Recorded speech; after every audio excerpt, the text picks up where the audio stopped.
Teman-teman, saat ini sedang masif nih, ya, masif orang-orang ex FPI, HTI ya, ormas-ormas terlarang itu membuat komal di TikTok. Tujuannya satu, mempengaruhi pikiran kita pendukung Pak Jokowi untuk ragu-ragu terhadap kepolisian, terhadap UGM gitu ya. Ini lagi masif nih, orang HTI lagi disebar di komal-komal TikTok untuk membuat narasi-narasi menyesatkan. Ya, sekarang mereka nih memang lagi memberikan perintah kepada pasukannya untuk menyerbu ke medsos. Hati-hati teman-teman. Saya hanya ingin memberitahukan teman-teman ya tentang hal ini. Hati-hati, mereka ini sebenarnya sudah memukul genderang perang. Udah dipukul kenceng tuh, perang lawan, sekalian hancur. Sekalian hancur-hancuran. Mereka ingin menghancurkan negara kita, teman-teman. Apa yang mereka ingin lakukan ketika mereka sudah terjepit, jagoan-jagoannya sudah mau masuk penjara? Apa yang mereka lakukan? Menyebarkan fitnah ini terus-menerus, mengatakan bahwa pihak mereka tuh menang, pihak mereka akan melakukan ini, melakukan itu, padahal tidak.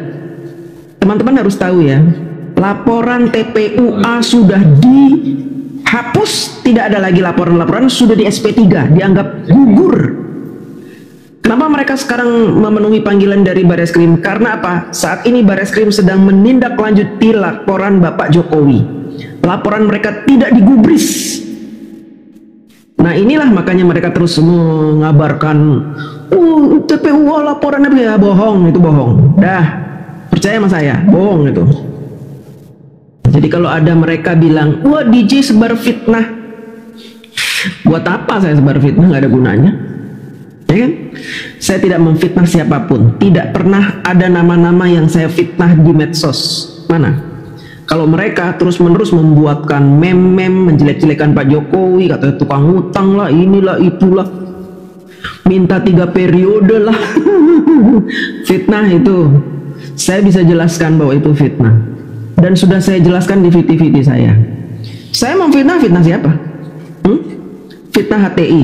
Ini fakta, bukan fitnah. Itu si Cosanudin yang bertompel itu orang HTI, teman-teman. Ormas mereka dibubarkan karena kejahatan mereka itu ingin melakukan kudeta dan makar terhadap pemerintahan yang sah. Kenapa Rismon tidak ditahan? Nih, saya kasih tahu. Saya sebenarnya sudah jelaskan ya, cuma saya harus jelaskan lagi supaya teman-teman paham. Jadi sistem penanganan laporan di Bareskrim seperti ini. Ketika TPUA memasukkan laporan, ternyata dia tidak bawa cukup bukti. Buktinya tidak bisa dianulir, sama sekali nggak bawa bukti, hanya bukti dari temuan-temuan Rismon dan ini dan itu ditolak karena itu bukan bukti. Bukti yang mereka sampaikan itu halusinasi, ya, bukti-bukti halu yang tidak ada buktinya, tidak ada bukti yang bisa dinyatakan secara ilmiah pun tidak bisa. Karena apa? Dia mengatakan bahwa temuannya adalah temuan ilmiah mereka lewat dokumen yang ada di internet, itu bukan bukti, ya. Temuan mereka itu tidak valid. Karena apa? Mereka melakukan penelitian berdasarkan kebencian, bukan berdasarkan kepentingan sebuah lembaga. Mereka mengatakan, kami kan lembaga TPUA bukan lembaga, ormas kacangan, ya, ormas yang tidak penting, ya, jadi tidak ada lembaga, nggak ada kepentingannya. Selanjutnya, karena laporan TPUA ini dibatalkan oleh Bareskrim karena tidak punya cukup bukti, akhirnya laporan Pak Jokowi yang dijalankan, ya. Karena Pak Jokowi membawa cukup bukti, bukti ijazah dia dari SD, SMP, SMA, kuliah dibawa semua, ya.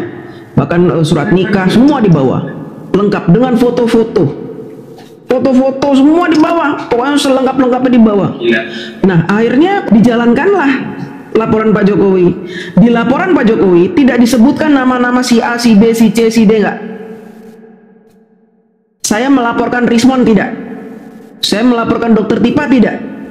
Pengacara Pak Jokowi hanya memasukkan sebuah bukti berupa video pencemaran nama baik.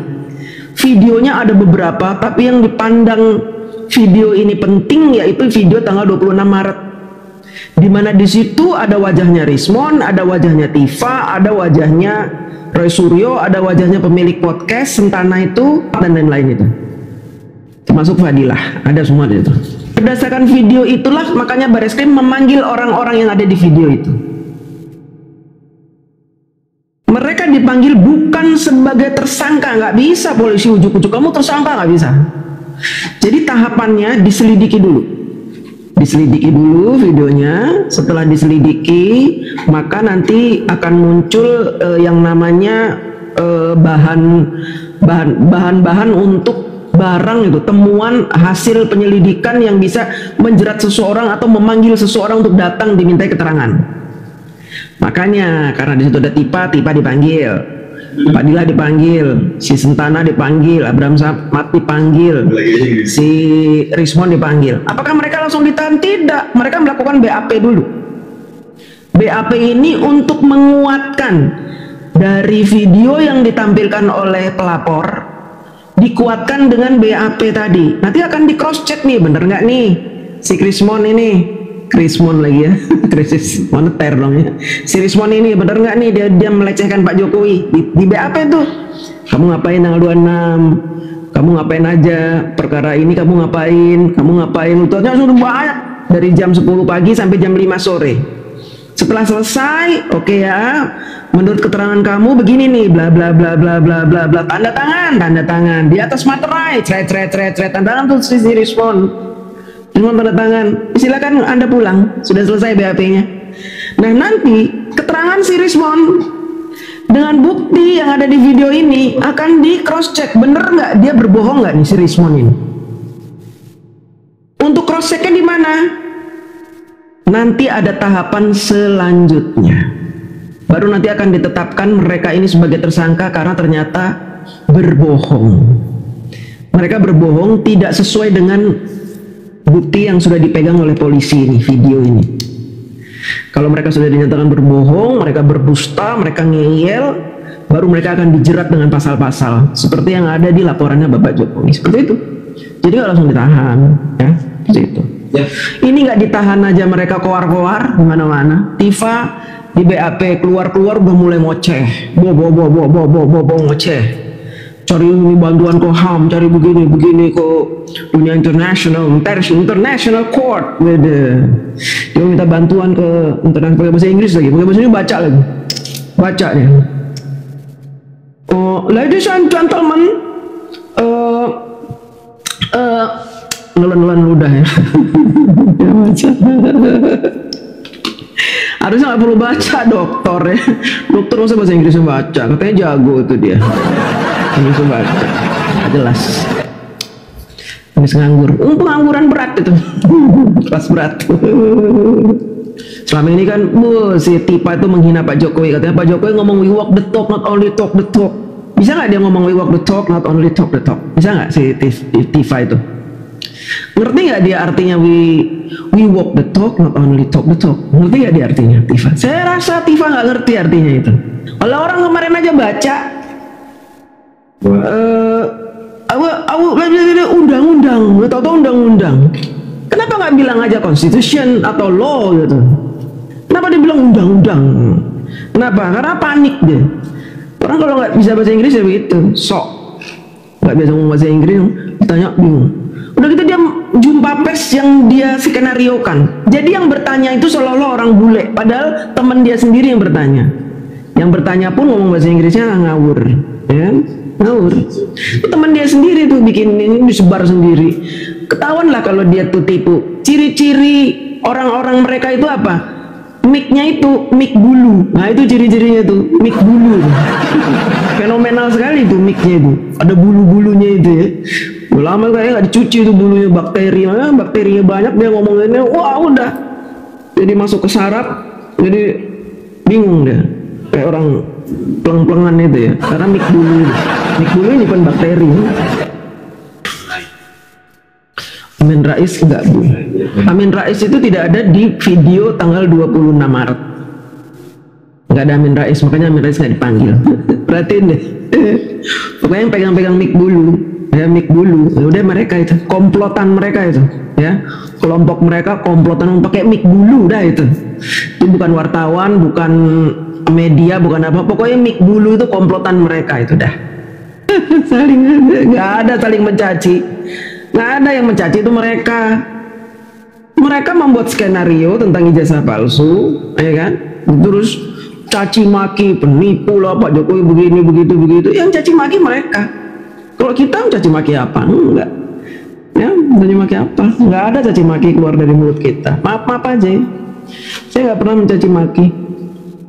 Kecuali saya membalas puisinya si itu orang Yaman itu. Ya, paling itu doang. Dan itu sesuai sama isi. Terima kasih Tommy. Itu sesuai sama isi dari puisi dia kan. Saya aja balas sedikit.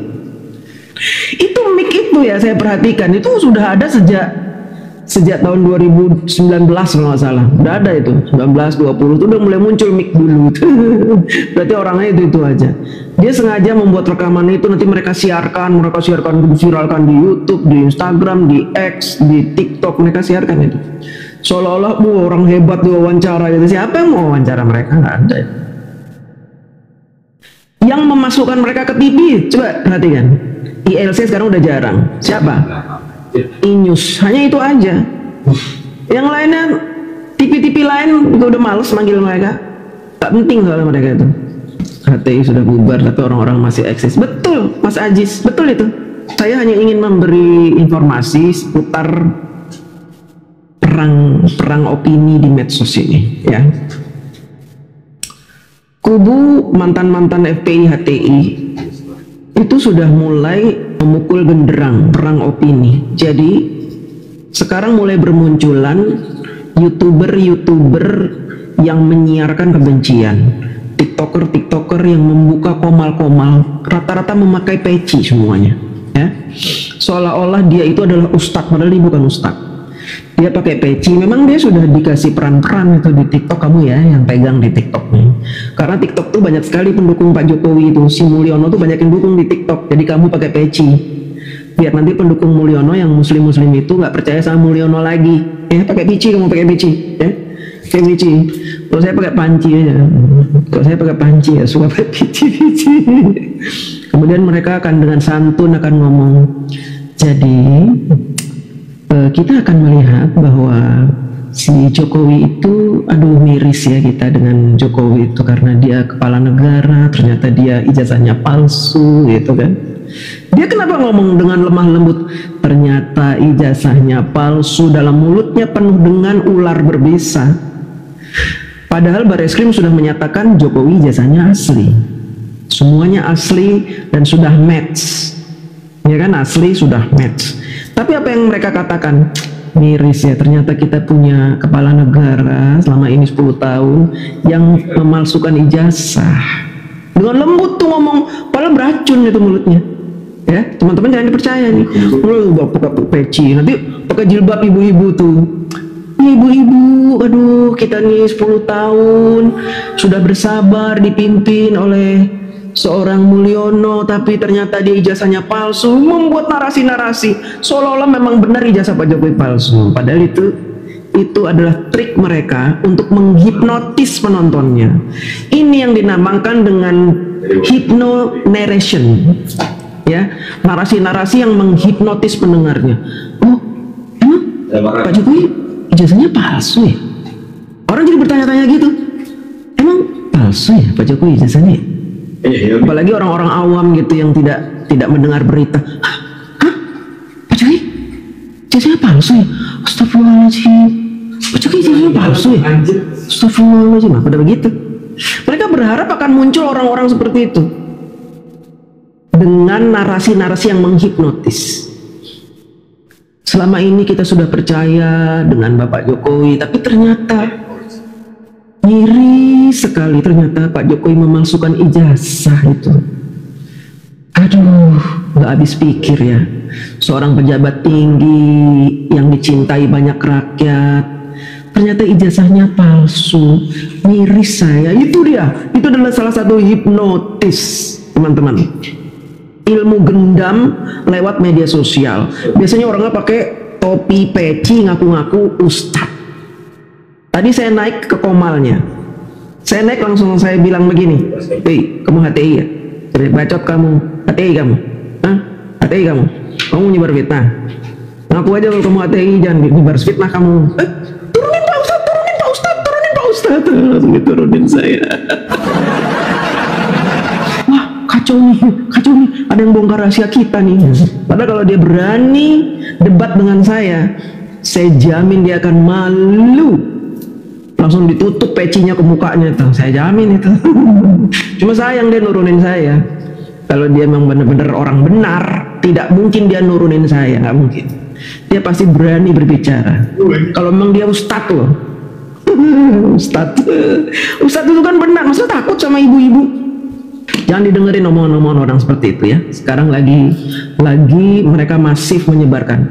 Dan di YouTube itu teman-teman, mereka menyebarkan hacker-hacker. Jadi ada Cokro TV sempat hilang, tidak muncul. 2 atau 3 teman saya hilang, dihack juga. Tapi alhamdulillah bisa kembali lagi. Kalau di YouTube tuh enak. Ketika akun kita diambil orang, hilang, kita bisa ambil lagi. Ngambilnya dengan cara apa? Ada caranya. Karena di YouTube itu benar-benar akun kita dilindungi. Makanya saya aman di YouTube. Akun saya dimatiin terus sama mereka. Mereka ini orang-orang ngaku orang-orang benar, tapi takut mendengar narasi-narasi emak-emak seperti saya ini. Kalau mereka nggak merasa takut, ngapain matiin akun saya, ya kan? Santai aja, jalan aja coba. Nanti biar masyarakat yang menilai. Apakah masyarakat percaya omongan dia? Apakah omongan kita? Kan begitu. Biar aja namanya kita katanya kebebasan bersuara, kebebasan untuk berbicara. Mereka kalau komen kan, kita kan bebas berbicara. Kenapa kita dikriminalisasi, dilaporkan? Kenapa Roy Suryo dilaporkan? Mana penghinaannya? Nggak ada penghinaan, itu penelitian secara ilmiah. Ngawur itu. Sementara kita baru ngomong sedikit aja di video kita harus dimatiin, di-report sama mereka. Ketakutan suara-suara mereka tenggelam dengan suara kita. Karena apa? Kita bicara berdasarkan fakta. Nggak ada yang kita tutup-tutupi. Nggak ada kita membela Pak Jokowi. Enggak, saya tidak membela Pak Jokowi. Kalau Pak Jokowi ijazahnya palsu, saya yang duluan. Saya yang duluan meminta Pak Jokowi dihukum, diadili. Saya duluan. Loh, tapi karena saya tahu Pak Jokowi ijazahnya asli dan lulusan UGM, maka saya berani bicara gitu loh. Kalau mereka kan enggak. Ada orang yang bicara benar diintimidasi. Saya diintimidasi, teman-teman saya diintimidasi, UGM aja diintimidasi. Akhirnya sekarang mereka membayar BEM UGM untuk melakukan mosi tidak percaya terhadap UGM. Kan aneh.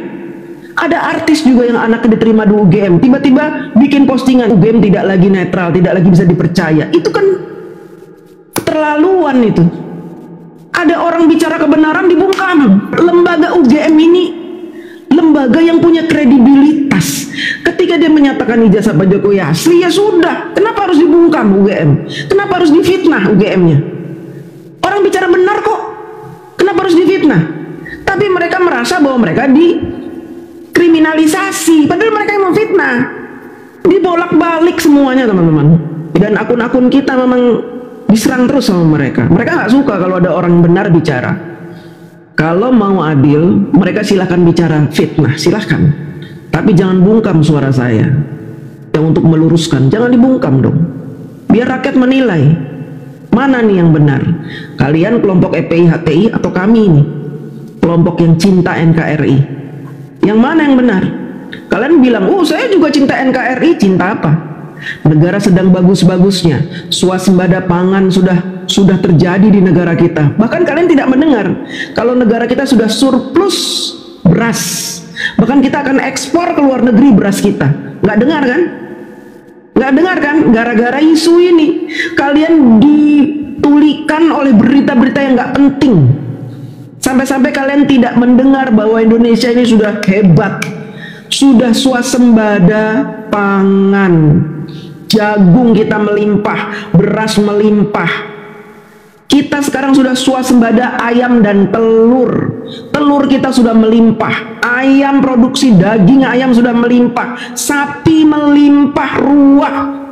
Dan nanti bulan Juni, Juli, Agustus kita gratis lagi 50% listrik. Ini hebat Indonesia. Kalian ditulikan. Kita mau gratis lagi nih listrik 50%, digratiskan. Ini kan berita yang keren, tapi kalian sengaja seolah-olah Indonesia gelap, Indonesia kacau, Indonesia amburadul, Indonesia hancur. Enggak, Indonesia udah keren. Keren Indonesia. Apalagi Mas Gibran ini turun langsung ke sawah-sawah untuk melihat perkembangan produksi padi di negara kita bersama Menteri Mentan kita, Menteri Pertanian. Lihat kan videonya Mas Gibran itu di sawah.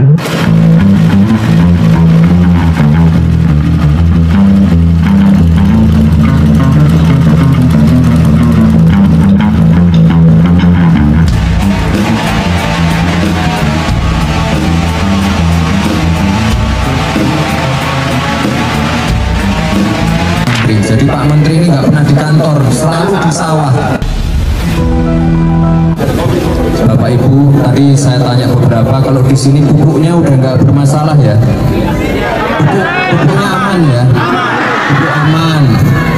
Bulog aman ya Bu ya? Harga dari Bulog aman ya Pak Menteri?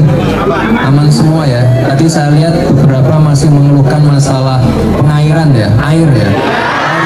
Susah. Oke, ini kebetulan kunjungan saya di NTT ini harusnya kami mengunjungi 3 bendungan, tapi hanya sempat melihat 2 bendungan. Nanti untuk masalah air di daerah sekitar sini ya, nanti akan dicarikan solusinya oleh Pak Menteri. Jadi Pak Menteri ini nggak pernah di kantor, selalu di sawah. Jadi, dia langsung turun ke lapangan, berdiskusi, berdialog dengan para petani. Nanti intinya masukan-masukan dari Bapak Ibu semua pasti akan ditampung. Masalah air, masalah pestisida, masalah pupuk, ataupun masalah ini harga-harga dari juga bibit benih. Hebat, pupuk tidak lagi ada mafianya. Mafia pupuk sudah diberantas sampai ke akar-akar. Kenapa sekarang pemerintah membuka koperasi, menyelamatkan harga pupuk supaya nanti petani-petani bisa mendapatkan pupuk di koperasi tersebut dengan harga yang murah. Tidak ada lagi yang menguasai atau memafiai, tidak ada lagi. Nah ini kita disuruh mendengarkan berita-berita bohong soal ijazah, sementara kita nggak tahu kemajuan Indonesia sampai di mana. Bahkan sekarang sudah ada WA group yang menyebarkan berita-berita kepanikan seperti gini: sebentar lagi akan ada bencana, sebentar lagi akan ada kiamat, akan terjadi megatrust, akan terjadi tsunami, akan terjadi ini. Itu bohong teman-teman, bohong. Kenapa saya bilang bohong? Karena anak saya kerja di BNPB. Kalau ada megatrust atau apa, anak saya akan kasih tahu saya duluan. Belum ada itu berita-berita begitu, bohong. Itu dari orang-orang yang tidak bertanggung jawab, menyiarkan berita-berita bohong yang membuat kita panik.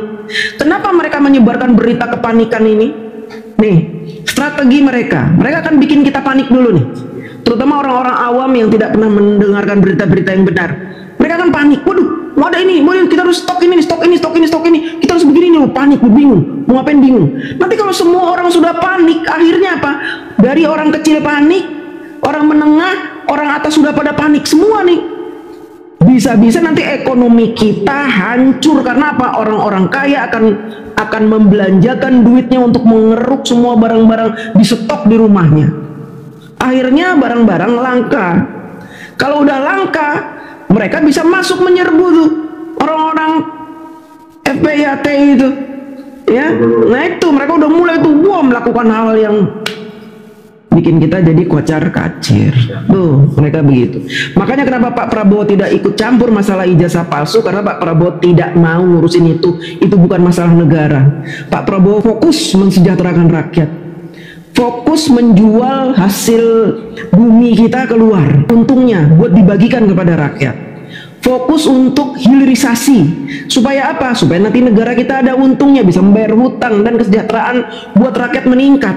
Begitu. Iya betul, Bang Iman, baru kepanasan. Banyak ini yang kepanasan karena berita-berita benar itu membuat mereka panas. Tapi kalau berita bohong, mereka diem aja dengerin sambil manggut kayak orang ego, ya kan? Kayak orang blow on. Kalau dengerin saya ngomong, dah sekarat, kejang. Oh. Saat ini perkembangannya, tunggu teman-teman, kira-kira 4 hari lah, 4 hari. Nanti akan ada yang dipakein baju oranye. Nah itu. Kalau mereka bilang, Dokter Rismon, Dokter Roy Suryo, Dokter Tipa adalah pejuang negara yang berani bicara kebenaran. Bullshit itu. Kebenaran kok ngutang-ngatik ijazah? Kebenaran kenapa ngutang-ngatik ijazah? Kalau mereka mau meneliti, datang sono ke pedalaman, ke desa-desa, ke kampung-kampung. Kamu lihat masih banyak anak-anak sekolah nyeker nggak pakai sepatu. Lihat tuh, teliti kenapa anak-anak bisa nggak pakai sepatu. Katanya negara kita sudah maju. Dokter Tipa suruh turun ke desa-desa, Dokter Rismon nanti bikin temuan. Oh ternyata ada dana dari pusat yang tidak disalurkan oleh kepala desanya secara merata. Ternyata ada dana APBD masuk ke bupatinya tidak menyalurkan. Akhirnya banyak masyarakat di situ yang masih mengalami kemiskinan karena bupatinya maling itu. Datanglah kamu meneliti itu, buat kemanusiaan, bukan meneliti ijazah. Ijazah seorang presiden. Tetangga saya kerja di supermarket, dicek ijazahnya sampai bolak-balik, dia pulang pergi ngecek ijazah itu. Tuh dicek, ini jadi presiden masa nggak dicek? Aduh, bodohnya. Ya nggak penting kalian teliti. Ngapain kalian teliti ijazah Pak Jokowi? Kenapa nggak teliti itu kemiskinan kenapa masih ada? Kenapa kalian tidak meneliti kenapa dana desa dikorupsi? Kenapa kalian tidak teliti partai-partai itu yang di DPR kenapa pada nggak kerja? Cuma ngerumpi aja di dalam gedung Nusantara itu. Teliti itu, kenapa bisa terjadi? Oh ternyata budaya di DPR seperti ini. Budaya orang-orang pengangguran maunya dibayar. Nah itu baru penelitian. Ini berguna buat kita rakyat. Kalau meneliti ijazah, gunanya apa? Untungnya apa meneliti ijazah? Katakanlah ijazah Pak Jokowi palsu. Terus untung buat rakyat apa? Untung buat saya apa? Teliti tuh, jengkol. Jengkol itu kalau dimakan orang sekilo sehari orang bisa sekarat nggak? Teliti itu. Oh, ternyata mengandung kapur, nggak boleh, merusak ginjal. Itu teliti. Ini lagi dokter neliti ijazah. Ini dokter apa? Ini emang ada mata kuliah penelitian ijazah buat dokter? Nah ini yang lucu ini. Dokter farmasi pula, dokter obat-obatan, neliti ijazah orang, ngaku-ngaku ilmuwan. Ngawur ini ya. Teman-teman, jangan sampai teman-teman itu jadi ikut halusinasi mereka itu. Dokter neliti ijazah itu apa pentingnya gitu? Kenapa si Tifa itu begitu ngebet mengatakan Pak Jokowi ijazahnya palsu? Karena dia sejak tahun 2015 gagal menjatuhkan Pak Jokowi bersama orang FPI dan HTI. Dia sakit hati terhadap Pak Jokowi gara-gara Anies Baswedan dipecat. Dia milih Jokowi tahun 2014 karena dia merasa Jokowi lulusan UGM, bangga dong saya sebagai lulusan UGM, saya pilih Jokowi. Oh ternyata bukan itu. Dia milih Jokowi karena ada Anies Baswedan di situ, bukan karena Jokowinya. Jangan salah kamu. Ada Anies Baswedan. Ketika Anies Baswedan dipecat tahun 2015 oleh Pak Jokowi karena nggak bisa kerja, sakit hati dia. Kemudian dia bergabung dengan FPI HTI, mensupport Pak Anies Baswedan jadi gubernur. Ada apa ini? Tanda tanya besar. Kenapa dia begitu sakit hati dengan Pak Jokowi? Padahal Pak Jokowi tidak pernah berbuat apapun kepada dia. Cuma gara-gara pecat Anies Baswedan. Kenapa dia bisa marah? Ini yang harus diteliti oleh si Rismon itu. Rismon teliti tuh si Tipa. Kenapa benci dengan Pak Jokowi? Teliti itu. Kenapa Roy Suryo begitu benci dengan Pak Jokowi? Teliti itu. Kenapa dia benci dengan Gibran? Teliti coba. Apakah ini perjuangan? Tidak. Ini adalah sebuah agenda untuk menghancurkan Indonesia. Dan saya sebagai warga negara Indonesia tidak terima itu. Saya akan terus melawan. Walaupun akun saya dilapor, dimatikan berkali-kali, saya akan terus melawan. Kalau tidak di sini, saya ada di YouTube. Teman-teman bisa sambangi YouTube saya. Saya ada terus di sana, ya. Nah, akte kelahiran Jan Etes dipertanyakan, betul itu. Nanti kalau Jan Etes digadang-gadang jadi presiden, wah difitnah itu. Jan Etes dulu begini. Wah itu saya percaya lu palsu nih, anak palsu ini, jangan-jangan anak mana ini dia aku. Kalau cita-cita? Banyak banget ya. Woi, amin. Siap. Nanti capek loh. Apa? Capek apa? Jadi presiden. Tantrum gara-gara iri kalah cantik dari Tifa. Astagfirullahaladzim. Saya ini udah nenek-nenek. Kalau Tifa kan umurnya baru berapa? 40, berapa? 50. Saya udah nenek-nenek Pak. Umurnya udah 56, saya udah mau punya cucu. Udah tua saya. Tujuan saya hanya membela Indonesia dari orang-orang jahat seperti Tifa itu, yang mulutnya seperti sampah itu. Ya, ngapain saya mau bersaing sama Tifa? Di mata Allah itu tidak ada orang cantik, orang ini nggak ada, semua sama. Yang dilihat apa? Mulutnya bicara benar atau dusta, itu yang dilihat. Takwanya yang dilihat, bukan mukanya. Udah nenek-nenek seperti saya, ngapain saya bersaing dengan anak-anak muda? Ngapain saya bersaing sama Tifa? Aneh-aneh aja. Kalau mau bernarasi, jangan ngomong fisik. Ya, jangan ngomong fisik. Emang kalau nenek-nenek nggak boleh ngomong, nggak boleh bicara benar? Saya mau tanya nih, nenek-nenek dilarang bersuara. Ada nggak undang-undangnya yang melarang saya nenek-nenek seperti saya bicara? Ada nggak? Ada nggak undang-undang yang melarang saya menentang Tifa? Ada nggak undang-undangnya? Ada nggak undang-undangnya yang saya tidak boleh memprotes profesor doktor itu dalam mengemukakan narasi-narasi busuknya itu? Ada nggak larangan itu? Kalau ada saya diam, saya akan ngomong. Tapi selama nggak ada undang-undangnya, saya akan bersuara terus. Loh, mereka saja bersuara terus walaupun memfitnah, saya kok nggak boleh? Kan lucu ini. Di mana keadilannya? Kalian saja tidak bisa bersikap adil. Kalian mau diperlakukan adil? Adil dulu dong. Jangan bicara fisik. Ini isi kepala yang kalian bicarain. Saya biar jelek-jelek ini berani kok tampil di TV, debat sama Tifa. Saya dikeroyok Rismon, Tifa, Roy Suryo, berani saya sendirian. Masa sama emak-emak yang nggak sekolah tinggi kayak saya nggak berani debat? Si Roy itu. Kenapa si Roy Suryo nyebut-nyebut nama saya? Karena dia panas. Saya bongkar kebohongan soal undang-undang keterbukaan informasi. Saya kupas undang-undang keterbukaan informasi. Panas dia. Makanya dia sebut-sebut nama saya. Dia panas sejak saya mengupas Fufu Fafa. Cuma emak-emak kayak saya nggak boleh ngomong, aneh aja sih. Ngomong dia kalah cantik, apaan sih kalah cantik? Mau usah bicara fisik. Emang kalau orang jelek nggak boleh ngomong gitu? Tarwiyah aja boleh teriak-teriak, di dalam tarwiyah teriak-teriak. Nek cantik, nek cakep, nek le cantik, waduh, aduh dipuji-puji. Wah hebat nek, pejuang pemberani. Wah tarwiyah gitu juga, tarwiyah itu. Boleh ngomong, saya nggak boleh. Sama-sama nenek-neneknya, umurnya juga sama kali sama saya si tarwiyah. Masa saya nggak boleh ngomong si tarwiyah boleh? Terus ada yang tompel itu ketawa-ketawa. Boleh dia dipajang di TV, kok saya nggak boleh? Kalian bangga, bangga lu. Wow, ada nenek-nenek bertompel ngomong di tubuh kalian. Kalian tahu nggak? Kalau di kubu mereka ini, ya, mereka lagi ngomong nih kayak begini di depan kamera mereka sendiri. Tiba-tiba saya ngetik, tek tek tek tek tek, langsung di delete. Tulisan saya di delete, saya pun di delete, diblokir. Coba kalian pernah nggak saya blokir?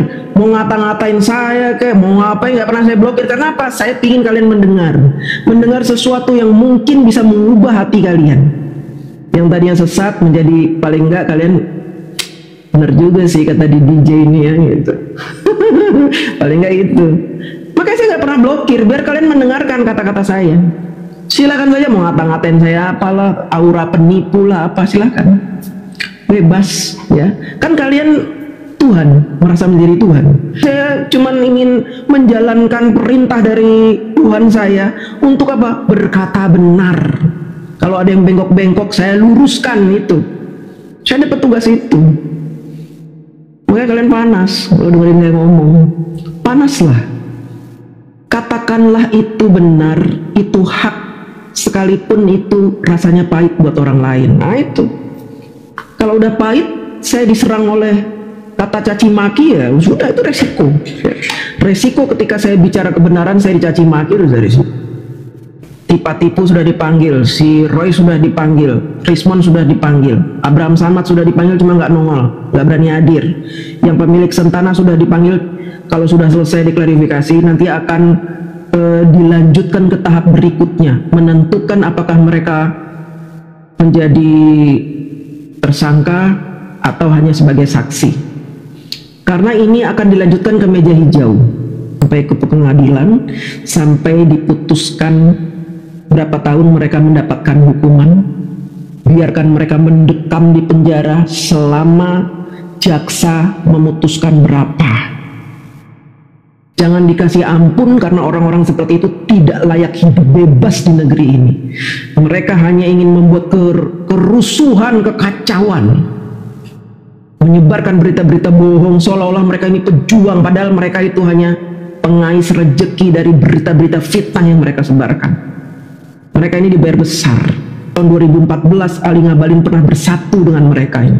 Kubu FPI HTI pernah bersatu dengan Bapak Ngabalinnya. Siap-siap saja kita bongkar-bongkaran. Karena mereka sudah memukul genderang perang, kita juga akan memerangi mereka dengan berita-berita benar. Supaya apa? Supaya mereka tidak menjadi merasa yang paling oke, paling benar.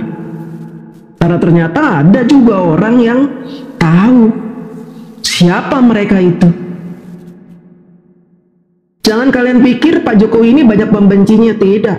Yang benci Pak Jokowi hanya sedikit. Orang-orang yang muncul ke permukaan itu aja. Egy Sujana, Tipu, Roy Suryo, Amin Rais, Rocky Gerung, itu aja, nggak lebih, nggak bertambah. Itu aja, sedikit. Tapi yang berisik itu adalah buzzer RP-nya itu yang berisik. Yang sengaja muncul di live orang hanya nulis tipu, itu aja, kalimat itu aja, nggak lebih. Pam dia sengaja supaya live kita dimatikan oleh TikTok. Tunggu saja ya, jangan nangis berjamaah. Kalau sudah masuk ke pengadilan jangan sampai nangis berjamaah, nanti bilang lagi Pak Jokowi mengkriminalisasi. Kriminalisasi itu seperti ini, saya kasih tahu ya. Kalian datang ke sebuah dinas. Di dinas itu kalian tidak dilayani dengan baik. Kalian dipersulit, di pingpong sana, pingpong sini.